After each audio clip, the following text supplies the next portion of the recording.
देखिए, झूठ के पहाड़ पर बैठी पाकिस्तान की हुकूमत को हमारा संदेश 4 पंक्तियों में स्पष्ट है।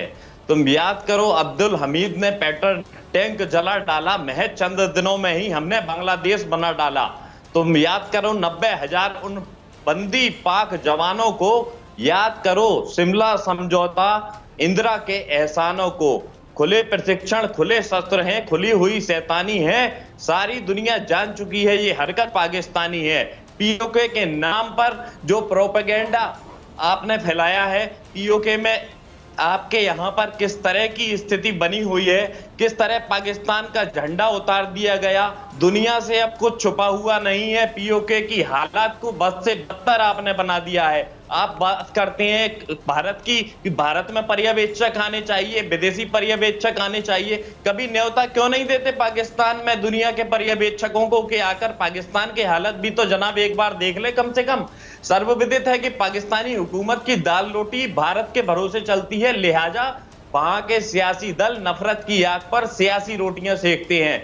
जब पाकिस्तान में आतंकी प्रशिक्षण होते हैं तब जुबान नहीं खुलती, लेकिन भारत में पत्ता भी ले तो पाकिस्तान अपना उल्लू सीधा करने की कोशिश करना शुरू कर देता है। ऐसा क्यों है, आप मुझे जवाब दीजिए। कुछ ऐसा ही हाल पाकिस्तान का है और पाकिस्तान वैचारिक विकलांगता जैसी स्थिति में पहुंच रहा है। पाक की हुकूमत के इशारों पर वहां की आवाम में यह झूठी खुशफहमी पैदा करने की कोशिश की जा रही है कि पाकिस्तान की स्थितियां भारत से बेहतर है। अरे भाई, भारत से बेहतर नहीं है, बहुत गरीब देश है। आप देश प्रेम के नाम पर आवाम का ध्यान भटकाने की कोशिश मत कीजिए। जाहिर सी बात है, किसी भी देश के संभ्रांत नागरिक के लिए देश से बढ़कर कुछ नहीं होता, लेकिन पाकिस्तान की आवाम को देश के नाम पर आप अपने स्वार्थ सिद्ध करने में लगे हैं। सेना के आपके अधिकारी स्वार्थ सिद्ध करने में लगे हैं। कभी पाकिस्तान में यह सवाल क्यों नहीं उठाया जाता, पाकिस्तान के साथी ये सवाल क्यों नहीं उठाते कि पाकिस्तानी सैन्य अधिकारियों के पास जो धन दौलत आई है वो कहां से आई है, कौन सा ऐसा खजाना उनके हाथ लगा है। इधर उधर लंदन में, पेरिस में, अमेरिका में इतनी संपत्तियां पाक सेना के अधिकारियों के पास कहां से आई हैं। भारत की विदेश नीति 2 पंक्तियों में स्पष्ट है। सर्वे भवन्तु सुखिन, सर्वे सन्तु निरामया, सर्वे भद्राणि पश्यन्तु मा कश्चित् दुःख भाग् भवेत्। अर्थात संसार में सब सुखी रहे, सभी निरोगी रहे, सबका कल्याण हो, सभी का भला हो, विश्व में कोई दुखी ना हो, ये भारत की फॉरेन पॉलिसी है। थोड़ा सांस ले लें आप, आपका सांस लेना बंद हो जाए। क्या आप बताइए, क्या पाकिस्तान, आप बताइए कि जी नहीं, पानी पीने की आवश्यकता नहीं है, पानी पीने की आवश्यकता नहीं है अभी। और जब पानी पीने की आवश्यकता होगी तो भारत में तो बहुत पानी है, लेकिन पाकिस्तान में मैंने सुना है कि काफी टैंकर वगैरह पानी बहुत है, टॉयलेट नहीं है। ये पाकिस्तानी आवाम को टैंकर भी नहीं मिलते पानी के, बड़ी बोल देते। मैं ये कह रहा हूँ कि पाकिस्तानी इन सवालों का किसी के पास जवाब नहीं है, पाकिस्तानियों के पास खुद भी इस चीज का जवाब नहीं है।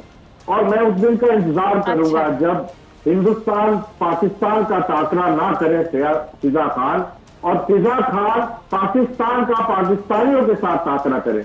मैं उस दिन फिजा खान को सलूट करूंगा जब फिजा खान प्रेस क्लब के सामने बलूचिस्तान के जो लोग बैठे हुए हैं तख्तियां लेकर मिसिंग पर्सन की, उनके पास जाके उनके दुख दर्द की बात करे और आम लोगों को बताए। इमरान खान से सवाल पूछे कि दरिंदे हमारे मुल्क में ये क्या दरिंदगी हो रही है, इसको काबू क्यों नहीं करता। मैं उस दिन फिजा खान को सलूट करूंगा जब वो पाकिस्तान मकबूजा कश्मीर में जाएगी और पूछेगी कि वहां पर इंटरनेट क्यों नहीं है। मैं उस दिन फिजा खान को सलूट करूंगा जब वो मकबूजा कश्मीर में, मेरी बात सुनिएगा, आप कहाँ मुझे वहां पहुंचा रहे। नरेंद्र मोदी साहब तो वहां सहाफियों को जाने नहीं देते हैं, अपने मनपसंद लोगों को रसाई मिलती है। मेरी बात सुनिए, वहां कौन जाएगा मुझे जरा बताइएगा। जहाँ इतना आप लोगों ने कब्जा किया हुआ कश्मीर पर, मैं उस दिन फिजा खान को अपनी लाखों की फौज वहां भेजी हुई है, फिर भी उनके जज्बे को नहीं दबा सकते आप लोग। एक मिनट चीमा साहब, एक मिनट आप जब रुक जाए जरा, करना सब मुझे सिर्फ 1 मिनट दीजिएगा। एक सवाल है करना साहब, मैं दोबारा आती हूँ आपकी तरफ। चीमा साहब ये कहते हैं कि मकबूजा कश्मीर में डॉक्टर फिजा अकबर खान चली जाएं, नरेंद्र मोदी तो वहां पे किसी ऐसे बंदे को जाने नहीं देता जो जाके हकाइक पे मबनी को रिपोर्ट बना सके, लोगों को दिखा सके, इंफॉर्मेशन पहुंचा सके। वहां पे मनपसंद सहाफी जाएंगे, वहां पे नरेंद्र मोदी के पालतू सहाफी जाएंगे, वहां पे सिर्फ वो जाएगा जो एक अच्छा चेहरा दिखाएगा। दुबे जी मैं आपकी तरफ आती हूँ, कर्नल धर्मवीर सिंह साहब जी बताइएगा। आप इतना डर गए, आप मेरे सवालों से इतना डर गए कि आप एकदम बीच में इंटरप्ट करके भागे। प्रोपेगेंडा से कोई फर्क नहीं पड़ेगा। आप मुझे बताइए कि मियां मिट्टू के पास आप कब जाएंगी और ये पूछेंगी कि 16-16 साल की लड़कियों को अगवा करके और वो मुसलमान क्यों बनाता है? कब जाएंगे आप सिंध के गांव के अंदर और हिंदुओं की हालत वहां पूछेंगे कि वहां पर उनके ऊपर जुल्म क्यों होता है? क्यों आपके मुल्क में अहमदियों के ऊपर जुल्म होता है? क्यों आपके मुल्क के अंदर शियाओं को मारा जाता है? क्या बात है फिजा, ऐसा क्या कारण है कि आपके मुल्क से बांग्लादेश अलहदा हो गया और अब वो खुशहाली के रास्ते पर है? कुछ तो होगा आपकी साजिश थी वो। नरेंद्र मोदी साहब तो अलग इन चीजों को ऑन करते हैं कि हमारी साजिश, हमने कैसे साजिश की। क्यों चौधरी साहब? बांग्लादेश के हवाले से ये जो भारत की साजिश थी उसको ऑन किया जा चुका है, माना जा चुका है, एडमिट किया जा चुका है, ऑन रिकॉर्ड है ये बातें। ये आप लोगों की साजिश थी। और बलूचिस्तान की आप बात करते हैं, कुलभूषण को क्या करने भेजा था आपने पाकिस्तान में? बलूचिस्तान में जितने मसाइल हैं अगर थोड़े बहुत हैं तो वो भारत करवा रहा है, रो करवा रही है। बेचारी अभी सारी पकड़ ली है, अभी फिर भी आप ये कहते हैं कि नहीं ये प्रोपेगेंडा है। अभी प्रोपेगेंडा आपका इंटरनेशनल कम्युनिटी ने पकड़ना शुरू कर दिया है। अगर आपको मौका मिले तो इंटरनेशनल ह्यूमन राइट्स वॉच की और मिनिस्ट्री ऑफ इंटरनेशनल की, यूनाइटेड नेशन की, इनकी रिपोर्टें पढ़ लिया करें, कम से कम आपके नॉलेज में कुछ इजाफा ही हो जाए। दुबे जी कैसे सब अच्छे? दुबे जी बतौर सहाफी कैसा फील होता है? जनाब, जिस ईयू डिसइंफॉर्मेशन लैब की अभी काफी देर से बात करते रहे हैं, जरा ये भी बता देते कि ईयू डिसइंफॉर्मेशन लैब क्या है। ईयू कोई यूरोपियन यूनियन नहीं है। ईयू आपका ही एक पाकिस्तानी फंडेड एनजीओ है जिसकी रिपोर्ट लहराकर पाकिस्तानी मीडिया बड़ा खुश हो रहा है। आपकी अपनी पार्लियामेंट में पुलवामा हमले की जिम्मेदारी ली गई।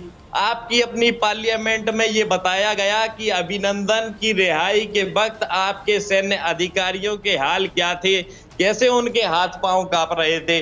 और इतनी बड़ी बड़ी बातें ऐसी ईयू डिसइंफॉर्मेशन लैब की रिपोर्ट की जिसका कोई आधार ही नहीं है, और आप सलाह दे रहे हैं रिपोर्ट पढ़ने की।